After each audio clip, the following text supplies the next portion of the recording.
Bismillahirrahmanirrahim. Assalamualaikum warahmatullahi wabarakatuh. Innal hamdalillahi nahmaduhu wa nasta'inuhu wa nastaghfiruh wa na'udzu billahi min sururi anfusina wa sayyiati a'malina. May yahdihillahu fala mudhillalah wa may yudlil fala hadiyalah. Asyhadu an la ilaha illallah wa asyhadu anna Muhammadan abduhu wa rasuluh, amma ba'd. Ma'asyiral muslimin, Bapak Ibu para pendidik yang senantiasa dirahmati oleh Allah tabaraka wa taala. Di kesempatan yang baik ini kita akan melanjutkan pembahasan kita tentang kaidah-kaidah di dalam melaksanakan pendidikan anak-anak kita. Kita sampai di kaidah yang ke-15, yaitu antakuna qudwatan hasanatan liwaladika. Hendaknya kita orang tua menjadi teladan yang baik untuk anak-anak kita.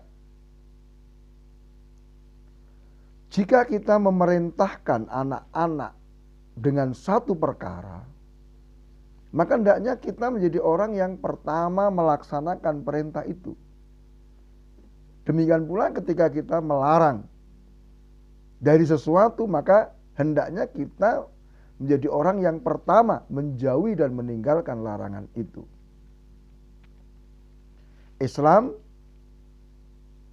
melarang kaum muslimin dari sikap yang tidak konsisten. Melarang penyelisihan antara ucapan dengan perbuatan. Jadi kita sebagai orang tua harus konsisten antara ucapan dan perbuatan itu sama gitu loh. Jangan sampai perbuatan kita menyelisih ucapan kita. Ya. Allah Ta'ala di dalam surat As-Saff ayat 2 dan ayat 3 mengabarkan, ya ayyuhalladzina amanu lima taquluna ma la taf'alun kabura maqtan indallahi an taqulu ma la taf'alun. Wahai orang-orang yang beriman, kenapa kalian mengatakan sesuatu yang kalian tidak mau melakukannya? Sangat besar kemurkaan di sisi Allah ketika kalian mengucapkan apa yang kalian tidak mengerjakannya. Bapak Ibu yang saya muliakan, keteladanan itu sangat penting untuk anak-anak kita. Keteladanan ini merupakan cara pendidikan yang sangat efektif terhadap anak-anak kita. Karena kalau kita ingat di tahap perkembangan anak, bahwa anak itu memiliki sifat meniru yang sangat kuat. Anak itu gampang sekali menirukan, baik perbuatan ataupun perkataan. Ya. Silakan nanti Bapak Ibu perhatikan anak-anak kita. Ya, bahkan anak-anak kecil yang mungkin belum 2 tahun, ya, itu akan meniru perbuatan dan ucapan kita. Sehingga wajib bagi kita orang tua, wajib bagi kita para guru, para pendidik untuk menjadi teladan yang baik. Ya, hendaknya hati-hati, jangan sampai anak-anak kita melihat perkara, perbuatan atau ucapan yang munkar dari kita. Kenapa? Khawatir dia akan ngikuti. Ya. Disebutkan bahwa Imam Syafi'i rahimahullah, ya, pernah menasihati kepada seorang yang diangkat menjadi guru untuk anak-anaknya Ar-Rasyid. Ya, hendaknya yang pertama engkau lakukan sebelum engkau memperbaiki anak-anak Amirul Mukminin, hendaknya engkau memperbaiki dirimu sendiri. Engkau mulai dari memperbaiki dirimu. Karena mata mereka itu akan terikat dengan matamu. Yang dianggap baik oleh anak-anak itu apa yang engkau anggap baik. Perkara yang jelek, apa yang engkau anggap jelek. Jadi di sini anak akan menilai baik dan jelek itu dari perbuatan gurunya, dari perbuatan orang tuanya. Jadi apa yang dilakukan oleh orang tua, oh berarti itu baik, benar. Apa yang ditinggalkan, oh berarti jelek, itu salah gitu. Makanya kita hati-hati. Nah, maka jika anakmu melihat dirimu terbiasa berdusta, maka dia akan ikut. Dia akan berani berdusta. Gitu. Jika anak-anakmu melihat engkau merokok, ya, atau melihat situs-situs yang tidak baik misalnya, ya, atau anakmu melihat engkau ini lemah dalam berbakti kepada bapak ibu, maka mereka pun akan ngikuti. Ya, dia akan mengerjakan apa yang dikerjakan oleh bapak ibunya. Ya.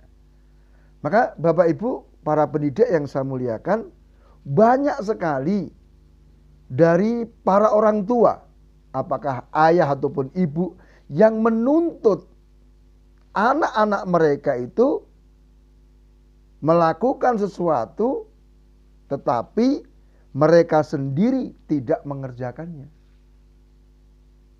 Ya.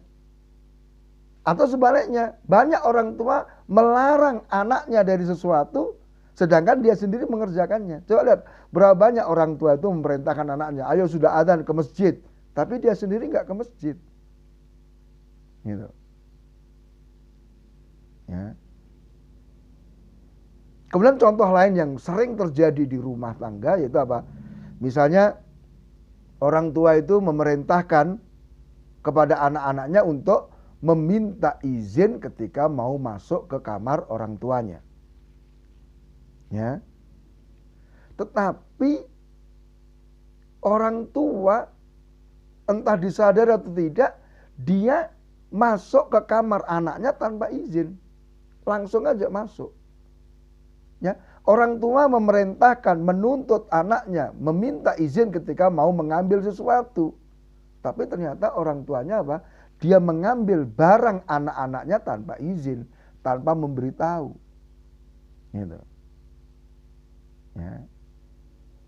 Dan tidak mau disalahkan ketika misalnya anaknya kehilangan, "Ki barang lu kemana?" Ternyata diambil bapaknya. Bapaknya nggak mau disalahkan. Ini musibah yang seperti ini. Maka bagaimana kita akan menuntut anak-anak kita meminta izin ketika masuk kamar kita, ketika mengambil barang-barang kita, sedangkan kita tidak komitmen dengan perkara perizinan tersebut. Bahkan kita menjadi orang yang melanggar ya perintah itu. Nah, coba perhatikan Bapak Ibu.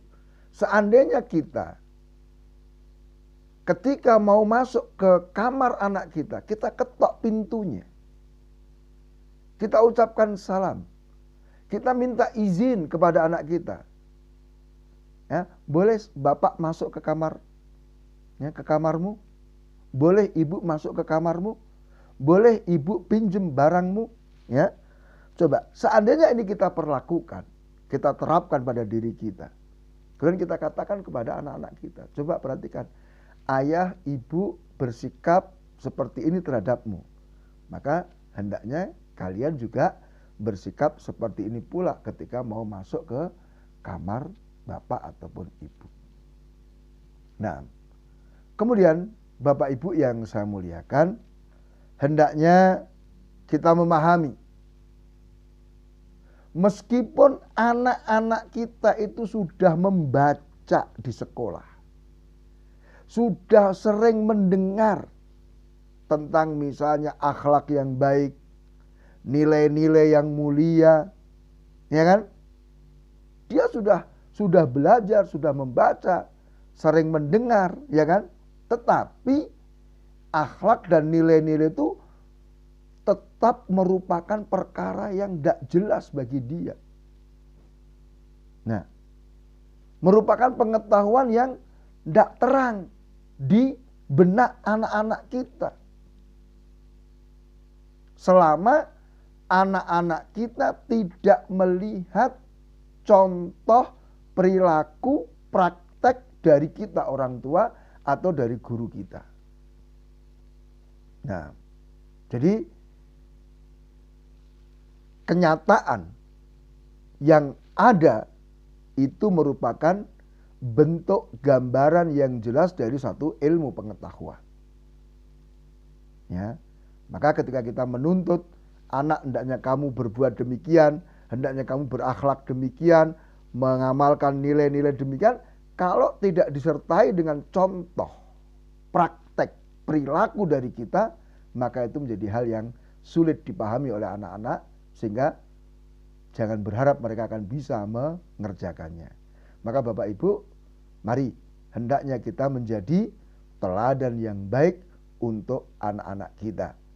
Dan ini akan mendatangkan kebahagiaan, mendatangkan pahala yang sangat besar ya di sisi Allah Subhanahu wa taala. Karena siapa yang menunjukkan kepada kebaikan, maka dia akan mendapatkan pahala ditambah pahala dari orang yang mengikutinya. Demikian, subhanakallahumma bihamdika asyhadu an la ilaha illa anta astaghfiruka wa atubu ilaik. Wabillahi taufik. Wassalamualaikum warahmatullahi wabarakatuh.